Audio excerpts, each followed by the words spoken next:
Good parenting is not about being popular, it's about being responsible. यानी अच्छी तरबियत मशहूर होने के लिए नहीं की जाती, बल्कि एक ज़िम्मेदार और अच्छे वालिदैन होने की निशानी होती है। अक्सर पेरेंट की कहाँ मिस्टेक हो जाती है जिससे बच्चों की पर्सनैलिटी के लिए साइकोलॉजी एंड इमोशनली डैमेज हो जाती है, और उनमें से मोस्ट कॉमन मिस्टेक क्रिटिज़म, रिडिक्यूल और वर्बल एब्यूज़ है। यानी बच्चों पर हर वक्त की तनकीद करना, गालियाँ देना, उनका मजाक उड़ाना या फिर तंग करते रहना, ये सब चीज़ें इमोशनल स्पॉइलिंग कहलाती है और बच्चों की पर्सनैलिटी को बहुत बुरी तरह मुतासर करती है। आज की वीडियो में हम बात करेंगे dealing with toxic childhood trauma, toxic parent and toxic partner, awareness, self-awareness, setting boundaries and healing from the emotional impact of these experience. Here how to negative। दोनों सिचुएशन पे क्या इम्पैक्ट बच्चों पे पड़ता है। अस्सलाम वालेकुम जी, कैसे हैं आप सब लोग। आई होप आप सब लोग ठीक होंगे, खैरियत से होंगे। Welcome back to my channel Mariam का जहां। आज का व्लॉग भी मैंने सुबह से स्टार्ट किया है क्योंकि सुबह काम करने का ना एक अलग ही मज़ा होता है, रिफ़्रेशिंग मूड हुआ होता है क्योंकि मौसम बहुत अच्छा हो रहा होता है, तो हम बहुत रिफ़्रेश हुए हुए होते हैं, तो बस मज़ा आ रहा होता है काम करने में भी। तो मैं कोशिश यही करती हूँ कि सारे काम मैं सुबह ही समेट लूँ, जितने भी घर के काम हैं, कि पूरा दिन फिर मैं रिलैक्स होकर आराम से रहूँ। और आजकल मेरे भाई की शादी, तो मैं कुछ ज़्यादा ही बिज़ी हूँ, शॉपिंग वगैरह सब कुछ करनी है, मेरी ज़िम्मेदारी है। तो बस फिर मैं उसमें लगी हुई होती हूँ, तो जल्दी से खाना भी मैं बना लेती हूँ सुबह ही, और फिर मैं शॉपिंग पे चली जाती हूँ। इसीलिए टाइम भी नहीं मिल रहा है कि मैं अपने व्लॉग भी बनाऊँ। ऐसी parenting mistake that damage your child's personality. Parents की कुछ ऐसी गलतियाँ जिसकी वजह से बच्चों की पर्सनैलिटी डैमेज हो जाती है। If you want to unlock your child full potential, अगर आप अपने बच्चे की शख्सियत को तबाह होने से बचाना चाहते हैं और उनकी शख्सियत में निखार लाना चाहते हैं, तो इन पेरेंटिंग मिस्टेक को अवॉइड करें, जो आज मैं आपके साथ डिस्कस कर रही हूँ। अच्छे पेरेंट्स के लिए इन पॉइंट्स को ज़रूर ब्रॉदर करें। मोस्ट कॉमन थिंग जो हम सबके घर में होता है, पेरेंट्स का फोकस गलत चीज़ों पर जा रहा है। They want to feed them right, बेहतर तरीके से न्यूट्रिशन खिलाओ, सब कुछ, सब पेरेंट्स यही चाहते हैं कि बच्चों को हर चीज़ बेहतर तरीके से मुहैया करो। बच्चों की बेसिक नीड है, हम वही भूल जाते हैं। बच्चों को लव करना, बच्चों को हक करना, बच्चों को होल्ड करना, उनको समझना। साथ ही हम क्या करते हैं कि बच्चा जब 2 या 2.5 साल का हो जाता है तो हम उसको स्कूल में डाल देते हैं, स्कूल भेज देते हैं हम। उससे क्या होता है कि हम जो पेरेंट्स और बच्चे का जो कनेक्शन होता है ना, वो डिस्कनेक्ट हो जाता है। डिस्कनेक्ट से बच्चे में anxiety, loneliness, self down, lack of confidence, ये बहुत सारे इश्यूज़ आ जाते हैं। और जो इमोशनल अटैचमेंट बोलते हैं ना, अटैचमेंट अगर डिस्कनेक्ट हो जाए तो बहुत सारी प्रॉब्लम्स आ जाती हैं। तो कभी भी बच्चे को 2-2.5 साल की उम्र में स्कूल्स गोइंग नहीं करना चाहिए, भेजना कभी भी नहीं चाहिए। कम से कम 5 ईयर्स की बच्चा हो जब बच्चे को स्कूल भेजना चाहिए। कहते हैं कि बच्चे को 7 साल तक घर में ही तरबियत देनी चाहिए, दीन और दुनिया दोनों की। पेरेंट्स का ये ज़िम्मेदारी होती है, और दीन भी हमें, इस्लाम भी हमें यही सिखाता है कि 7 साल तक बच्चों की तरबियत करें घर में, इसके बाद फिर आप उसको स्कूल भेजें जब बच्चा थोड़ा समझदार हो जाए। बट मैंने अपने बच्चे को भी 5 साल की उम्र में भेजा था स्कूल। मेरे तीनों बच्चों को मैंने 5 ईयर्स की एज में स्कूल भेजा था उनको, कि जब वो थोड़े समझदार होगा। क्योंकि हम लोग जो स्कूल बच्चों को भेज देते हैं ना, तो जो माँ बाप और बच्चों का जो कनेक्शन होता है ना, वो थोड़ा डिस्कनेक्ट हो जाता है। वो समझता है कि मम्मा मुझसे बेजार हो गई है, या फिर मम्मा को मैं तंग कर रहा हूँ, इसलिए वो मुझे स्कूल भेजती हैं। और ज़्यादातर पेरेंट्स तो यही करते हैं कि बच्चे बहुत तंग कर रहे हैं, बहुत ज़्यादा परेशान कर रहे हैं, उनकी रूटीन सेट नहीं हो रही, तो स्कूल भेजते हैं तो उनकी रूटीन सेट हो जाएगी। दिस इज़ रॉन्ग, कभी भी इस तरह नहीं करना चाहिए। अल्हम्दुलिल्लाह मैंने अपने बच्चों की डे 1 से, जब से मेरे बच्चे पैदा हुए थे ना, मैंने जब से ही उनकी रूटीन सेट कर दी है। मैंने उनका जो रात का टाइम था, वो पूरी रात को नींद लें, स्लीप करें, तो वो माशाल्लाह से पूरी रात ही बच्चे सोते थे। लोग हमेशा कहते हैं कि हमारे बच्चे रात को सोते नहीं है, रात को बहुत तंग करते हैं, तो वो आपको पहले से रूटीन सेट करनी पड़ती है। वो रात को पूरी ही मेरे बच्चे नींद लेते हैं। और कहते हैं, लोग कहते हैं कि दोपहर में बहुत तंग करते हैं, दोपहर में नहीं सोते हैं। बच्चों का सोना बहुत ज़रूरी है, उनके माइंड को रिलैक्स रखने के लिए सोना बहुत ज़रूरी है, उनको डीप स्लीप लेना बहुत ज़रूरी है। मेरे बच्चे दोपहर के में भी, अभी तक मेरा बेटा माशाल्लाह से 11 साल का है, और दोपहर में भी वो वैसे ही 2 घंटे मैं पहले से सुलाती थी, तो अभी भी वो 2 घंटे स्कूल से आकर सो जाता है। इसके बाद वो फ्रेश हो जाता है, तो फिर इसके बाद वो अपना लर्निंग का जो स्कूल का होमवर्क है, फिर वो मैं शाम में उनको करवाती हूँ। तो वैसे मैंने उनकी रूटीन सेट रखी है, तो उनकी रूटीन से ही बच्चे चलते हैं। थोड़ा फोकस माँ बाप को देना पड़ता है अपने बच्चों को, उनको ध्यान देना पड़ता है, उनकी रूटीन बनानी पड़ती है, थोड़ी टाइम आपको अपने बच्चों को देना पड़ता है। पहले बच्चे पे टाइम इन्वेस्ट करना पड़ता है, फिर रिजल्ट मिलता है। और एक बहुत मोस्ट कॉमन है कि अगर बच्चा कुछ भी चीज़ में गलती करता है ना, तो पेरेंट्स क्या करते हैं, उसको एक थप्पड़ लगा देते हैं और बोलते हैं कि ऐसा नहीं करना। वो समझाते हैं कि इस तरह नहीं करना, वैस तरह नहीं करना। वो समझते हैं कि हम बच्चे को गुस्सा करके मार कर उसका भला कर रहे होंगे, हम उसका भला कर रहे हैं। दे डोंट नो उसका कॉन्सेंस क्या है।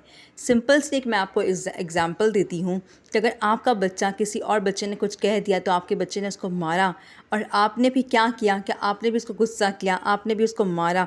वो कंफ्यूज है कि मम्मा मुझे मारती हैं और मुझे मारने से मना करती हैं। तो बच्चा एक कंफ्यूज हो गया कि मैं क्या करूं, भाई वो तो मुझे मार रही है और मुझे किसी और को मारने का मना कर रही है मम्मा। तो आप उसको प्यार से रिलैक्स करके पूछें, बेटा क्या हुआ था, क्या आपने उसको मारा, क्या हुआ था ऐसा। अब पूरी बात उनकी सुने, फिर आप कहें कि मारना तो अच्छी बात बेटा नहीं है, ये तो बुरी बात है।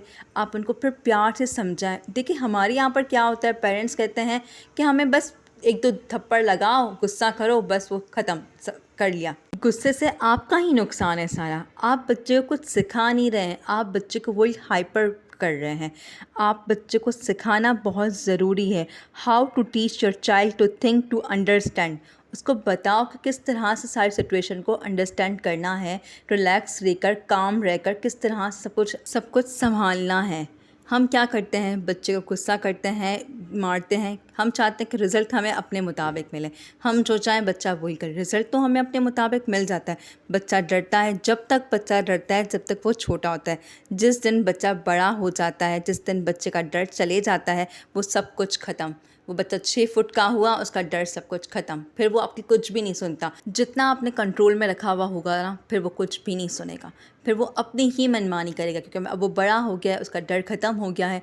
तो पहले से बच्चे की ट्रेनिंग करनी पड़ती है, उसको काउंसलिंग, उसकी ट्रेनिंग करें इस तरह से कि बच्चा समझे कि हर चीज़ को कैसे सेटल करना है। गुस्से में आके हर चीज़ पर रिएक्ट ना करें। Most important, toxic family environment. देखें ये चीज़ मैं आपको पहले भी बता चुकी हूँ। बच्चा देख के सीखता है। हम जितना भी समझा लें, हम कुछ भी बता लें, बट वो वैसे समझाएगा नहीं। बच्चा हर चीज़ देखता है, घर में क्या मसले हो रहे हैं। अगर पेरेंट्स की लड़ाई हो रही है तो वो बच्चा वो भी देख रहा है, उस पर उसके बहुत ज़्यादा गलत इम्पैक्ट्स पड़ रहे होते हैं बच्चे पे। अगर बच्चे से कोई चीज़ गिर गई तो हम क्या करते हैं, ये क्या कर दिया, तोड़ दिया, ये कर नुकसान कर दिया हमारा। बनिस्बत गुस्सा करने के, हाइपर होने के बजाय अब बच्चे को रिलैक्स हो गया, कोई मसला नहीं है बेटा, नेक्स्ट टाइम आप ख्याल रखिएगा, और कोई मसला नहीं है, मैं क्लियर कर दूंगी, आप छोड़ें, आपको तो कुछ नहीं हुआ ना, आप तो ठीक है। बच्चा वो सब सीख रहा होता है, वो उसका एक लर्निंग पॉइंट होता है।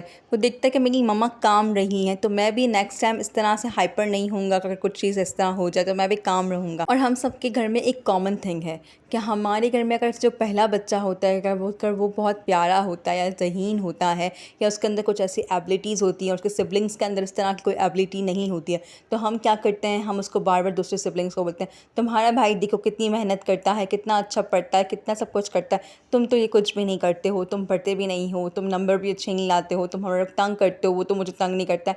हम उसको ना हर वक्त डिग्रेड कर रहे होते हैं। माँ को चाहिए, फादर को चाहिए, माँ बाप को चाहिए कि अपने बच्चों को हो ना, जो 3 बच्चे हैं तो तीनों को इक्वल ही रखें। मगर हमारे यहाँ पर ये कभी भी नहीं होता। ये मैंने भी अपनी फैमिली में देखा है और ये मोस्ट कॉमन है जो मैंने अपने इन-लॉज़ में भी देखा है, और काफ़ी फैमिलीज़ में भी ये सब कुछ देखा है कि माँ कहती है कि मैं अपने सारे बच्चों को एक नज़र रखती हूँ, एक जैसा रखती हूँ, एक सा प्यार करती हूँ। बट ऐसा नहीं होता। आपका प्यार भी डिवाइड होता रहता है बच्चों में। अगर कोई एक बच्चा ज़्यादा अच्छा है तो आपका प्यार, आपका रुझान उस बच्चे की तरफ ज़्यादा होता है बनिस्बत दूसरे बच्चे जो कम है, सिबलिंग्स हैं, मतलब वो जो कम है उनका, उन की तरफ रुझान कम होता है आपका। आप उनको बात बात पे डिग्रेड कर रहे हो, तो आपको उनको डिग्रेड नहीं अगर उनमें कुछ खामियां हैं तो कुछ अच्छाइयाँ भी होंगी, क्योंकि हर किसी के अंदर खामियां और अच्छाइयाँ हैं। अगर कोई पढ़ाई में अच्छा नहीं है तो उसके अंदर और भी बहुत सारी एबिलिटीज़ होती हैं जो बहुत अच्छी अच्छी होती है, उस बच्चे के अंदर खूबियाँ होती हैं। आप उसको उस खूबियों से निखारो, ना कि जो उसके अंदर खामी है उसको ही बोलते रहो। फिर क्या करते हैं कि बच्चे बोलते हैं घर का इतना टॉक्सिक माहौल है, हम यहाँ से भागें। कुछ बच्चे तो क्या करते हैं, पहली फुर्सत में हम यहाँ से भाग जाएं घर से अपने। तो अगर लड़की होती है तो वो क्या करती है कि अगर अगर घर का इतना टॉक्सिक माहौल होता है या फिर लड़की को घर में कर ये कहा जाए कि तुम्हारा कलर डार्क है, तुम्हारी हाइट छोटी है, तुम्हारी नाक लंबी है, तुमसे कौन शादी करेगा, तुम तो पढ़ाई में भी ज़ीरो हो, तुम कुछ भी नहीं कर सकती हो, तुम लूज़र हो, तो वो कहती है कि आई एम नॉट गुड, मैं अच्छी नहीं हूँ। वो अपने आप को बस वो यही सोचती रहती है। अगर इन केस अगर कोई उसको ऐसा बंदा मिल गया जो बोलेगा नहीं ना, कि अगर कोई फैमिली मेम्बर है, कोई उसकी अच्छी कोई खूबी होगी, वो उसको अगर देखकर उसको अच्छा लगा किसी को भी, और वो उसको कोई फैमिली मेम्बर को उसको इंटरेस्ट दिखाए, उससे प्यार दिखाए, तो वो उसमें अट्रैक्ट होती जाएगी। और अगर कोई गलत बंदा उसको मिल गया और उसको ऐसे ही कि तुम तो इतनी प्यारी हो, तुम ऐसी हो, तो लड़की क्या करती है, जो हमारे 18 साल से 21 साल या 25 साल की जो लड़कियां होती हैं, वो क्या करती हैं, जो अच्छा लड़का इस तरह का कोई मिल गया, उससे प्यार प्यार सी बातें करी, तो बस वो उस गलत राह पे चली जाती हैं। और फिर कहती है कि वो तो मुझसे इंटरेस्ट शो कर रहा है, वो तो मुझे सब शो कर रहा है। और फिर क्या करती हैं, क्या वो अपने फैमिली को कहती हैं कि मुझे शादी करनी है उससे। अगर फैमिली उसकी शादी करवा दी तो ठीक है, अगर फैमिली नहीं राज़ी हुई या वो बोला कि ये बेटा ये गलत है ये सब कुछ, तो वो क्या करते हैं, भाग के शादी कर लेते हैं। फिर वो इस ट्रॉमा से बचने के लिए एक दूसरे ट्रॉमा में फंस जाते हैं। वहाँ पर क्या होता है कि फिर वो बाद में पता चलता है कि वो लड़का सही नहीं है, वो लड़का ड्रग्स ले रहा है, वो मार पीट रहा है, वो गालियाँ दे रहा है, मिसबिहेविंग कर रहा है, डिसरिस्पेक्टफुल है वो लड़का।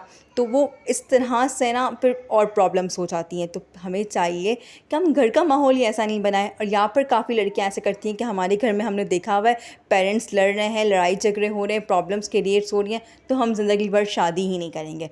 बस हम अपने फ्यूचर पे फोकस करेंगे, ज़्यादातर हम बाहर टाइम स्पेंड करें, कि बाहर हम लोग पढ़ाई पे अपने फ्यूचर पे फोकस करें और घर में टाइम हम नहीं देखें। ये मैंने बहुत सारी जो कॉमन थिंग्स हैं, ये मैंने अपनी करीबी फैमिलीज़ में भी देखी हैं कि इस तरह की सिचुएशंस होती हैं। बच्चे घर से भागने की कोशिश करते हैं कि ऐसे टॉक्सिक एनवायरनमेंट में।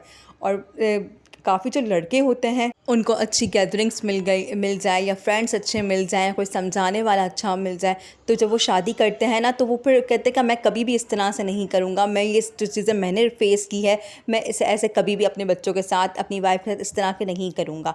और अगर कोई अच्छी गैदरिंग या नहीं मिलती है बंदों को, अगर वैसी गैदरिंग इनको मिल जाती है जो घर का माहौल टॉक्सिक होता है, तो फिर वो क्या करते हैं कि वो अपनी वाइफ के साथ, अपने बच्चों के साथ भी वही कर रहे होते हैं, वही एक चेन चलती रहती है।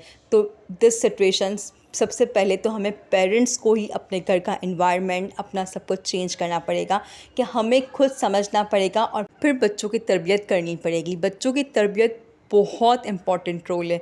मेरा मानना है कि शुरू के जो 5 साल है ना, वो आपका कहीं भी, अगर आप जॉब भी कर रहे हैं ना, मदर फादर, आई नो इस महंगाई के दौर में दोनों को जॉब करना ज़रूरी है, बट मदर तो अपने बच्चे को 5 साल दे, क्योंकि फ़ादर तो जॉब पे ही होंगे, तो मदर ही पूरा टाइम बच्चे को दे सकती है। तो कम से कम 5 साल आप अपने बच्चे को हर वक्त उसके साथ रहें, उसकी इस तरह से तरबियत करें आप अपने बच्चे की कि बाद में उसके लिए प्रॉब्लम्स ना हो। जब वो स्कूल गोइंग भी जाए तो उसको ये ना लगे कि मेरी मम्मा मुझसे दूर करने के लिए मुझे स्कूल भेज रही है, नहीं, बल्कि वो ये समझे कि मेरी मम्मा मुझे बेहतर बनाने के लिए मुझे स्कूल भेज रही है। आई होप आज का व्लॉग आपको अच्छा लगा होगा। अगर अच्छा लगा, अगर आपने कुछ सीखा इस व्लॉग से, तो प्लीज़ मेरे चैनल को सब्सक्राइब कर दें, वीडियो को लाइक एंड शेयर कर दें, ताकि दूसरों को भी इससे फ़ायदा हो सके। अपना बहुत ख्याल रखना, दुआओं में मुझे याद रखना। अल्लाह हाफ़िज़।